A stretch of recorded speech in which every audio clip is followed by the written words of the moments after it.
Bon, ok, aujourd'hui je suis chez Triomphe Paris-Est pour essayer la version améliorée, s'il en était besoin, de la Triumph Speedtwin 1200, donc dans sa version RS. RS parce qu'il y a du matériel un petit peu en plus, on va le détailler, ça se passe à peu près aux deux extrémités de la machine. On va commencer par l'avant. À l'avant, on a un Metzeler, un Roadtech RR en 120 de large, monté sur une jante de 17 pouces, au bout d'une fourche Marzocchi, comme la version 1200, mais celle-ci est réglable, c'est une fourche inversée et on a deux disques à 2,310 mm avec des étriers Brembo Stylema monobloc, là où on a du matériel un peu moins haut de gamme sur la version de base. 14 litres et demi de réservoir, ça n'a pas changé. On a toujours un bicylindre avec calé à 270 degrés qui développe cette année 105 chevaux et plus 100 chevaux, c'était déjà vraiment pas mal, elle s'en sortait vraiment très bien. 105 chevaux à 7750 tours, 11,4 mètres kg de couple à 4250 tours. J'ai dû lire le chiffre 3 fois pour m'assurer qu'il était bon. C'est bien 4250 tours, associé à une boîte 6 avec shifter en série. On a une transmission par chaîne, l'ensemble pèse 216 kg. À l'arrière, une jante de 17 pouces avec un pneu en 160 de large, arrêté par un disque de 220 mm de diamètre et un étrier Nissin 2 pistons. Donc je le disais, hein, Marzocchi réglable en précharge détente et compression, là où elle n'est pas réglable sur la version 1200 de base. Et à l'arrière, amortisseur à cartouche séparé, mais pas Marzocchi, on a du Öhlins et l'addition grimpe de 2300 € par rapport à la 1200 normale pour atteindre un prix qui m'a franchement étonné, pour pas dire déplu, de 17 195 €. C'est tout. L'avant, l'arrière, paf, paf, paf, paf, paf, paf. Oui, c'est tout. On peut y aller. C'est parti.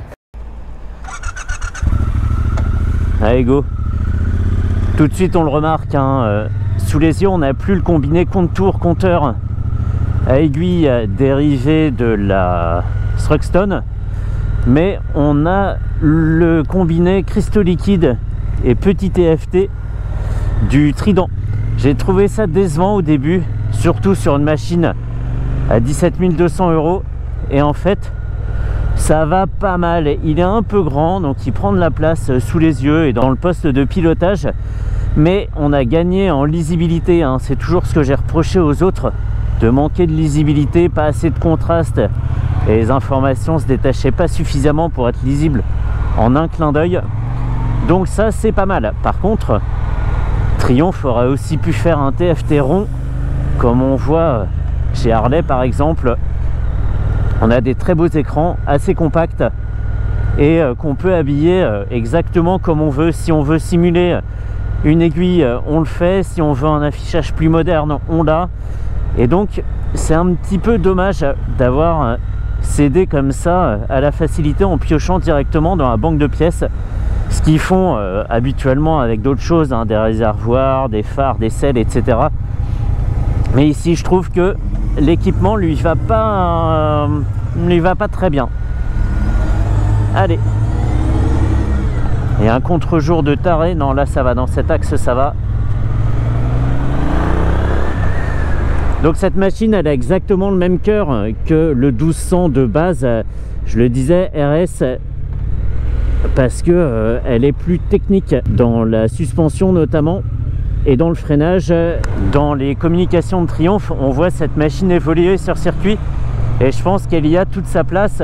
C'est devenu difficile de cacher que c'est une moto tout à fait moderne sous cette apparence un peu rétro. Là, il y a beaucoup de composants techniques qui trahissent ses aspirations sportives.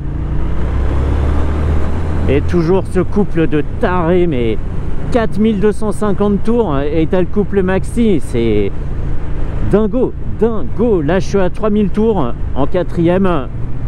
Allez, là, je vais être à 3000 tours en cinquième. Je suis à 85 km/h. Autant dire que je brusque pas la machine. Elle s'est même pas rendue compte qu'on était parti, hein.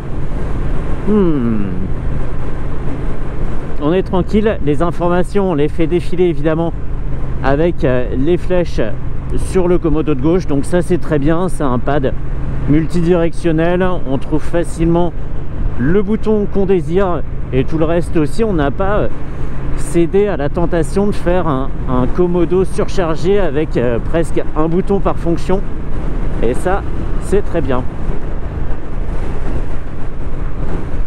L'essai aurait pu se terminer Après, la fiche technique, c'était surtout pour appuyer sur les caractéristiques qui différencient les deux machines. Mais on va pas se priver de faire un petit tour au guidon de la catapulte.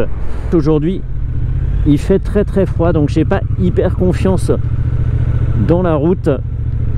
C'est pas aujourd'hui que je pourrais juger justement de la tenue de route, de l'enchaînement en virage, et etc. etc. Là, tout ce que je peux dire, c'est que la machine est saine, évidemment, vu que je l'ai absolument pas brusqué. Et on n'a pas une machine ferme. Pour autant, on n'est pas sur une moto tape-cul. C'est bien dosé, c'est efficace, mais sans être un bout de bois non plus. Aïe aïe aïe aïe aïe aïe aïe. Je pense que je m'y habituerai jamais. Elle est, mais la patate quoi, la patate, mais sans forcer. J'avais montré dans la précédente vidéo la rotation de la poignée, la course de la poignée d'accélérateur, c'est ridicule. Il n'y a vraiment pas grand chose pour être à fond de poignée, et comme le moteur est super volontaire, que le couple et la puissance sont dispo très tôt, ça donne un cocktail explosif, qu'on le veuille ou non. C'est un peu bon gré mal gré. Enfin, ça c'est ce que je dirais à la police quand ils m'auront arrêté. Faudrait-il encore qu'ils me rattrapent? Ouais, une moto avec une bonne compression de la fourche. C'est pas brutal, ça remonte pas dans les bras, on n'est pas gêné par les imperfections de la route. Et à l'arrière, c'est très bien aussi. On a une machine très homogène, autant à l'avant qu'à l'arrière, et ça donne un ensemble parfait et qui encaisse très très bien le couple. La moto s'écrase pas de l'arrière quand elle est en charge, et ça c'est super agréable. On a vraiment un ensemble cohérent. Ah. Qu'est-ce qui fait froid, punaise. Et il dit combien la température? 1,5 degré? Arrête, j'ai vu -3 tout à l'heure. Et on repart tranquillement. J'étais en 6ème à 3000 tours minute. Tu tournes et il n'y a pas de souci, c'est dispo, tu peux réattaquer.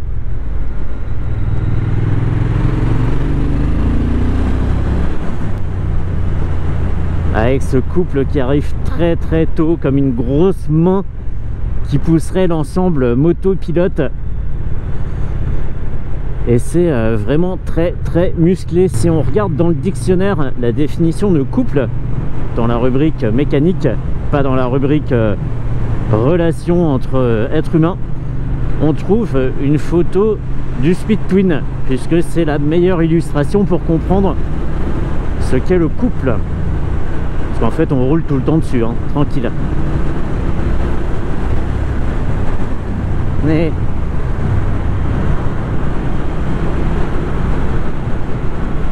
je serais très curieux de l'essayer, je dis ça vraiment rarement, mais je serais très curieux de l'essayer sur circuit. Justement, c'est peut-être la propagande Triumph qui a fait son chemin dans mon esprit. Oh là là, mais il y a quoi? Il y a 1 ou 2 cm de débattement dans cette fourche. Ah, c'est ferme, c'est serein. Elle connaît son métier quoi, la fourche.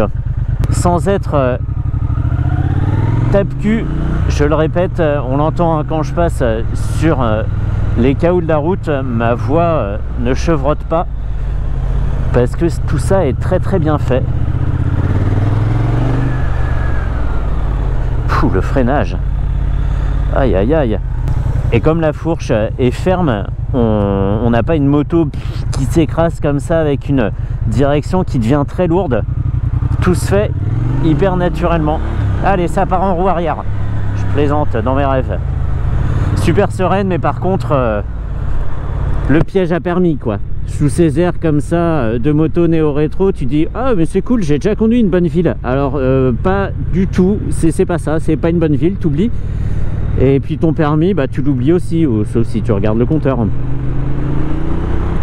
C'est peut-être pour ça qu'ils ont fait un compteur beaucoup plus lisible, parce que beaucoup de clients perdaient leur permis et forcément ça faisait moins de clientèle à la fin. Ils se sont dit non mais là il y a un problème, déjà la moto va vite, si les gens n'ont pas l'information ils vont se faire attraper. Je suis hyper content d'avoir pu la conduire. Merci beaucoup à Célia de la concession Triomphe Paris-Est pour le prêt de la machine. Et même si les conditions sont glaciales, c'est vite oublié tellement on prend de plaisir au guidon de cette machine. Wow. Freinage de trappeur, punaise. Ça y est. Je parle comme ça. Je me suis cogné dans le réservoir.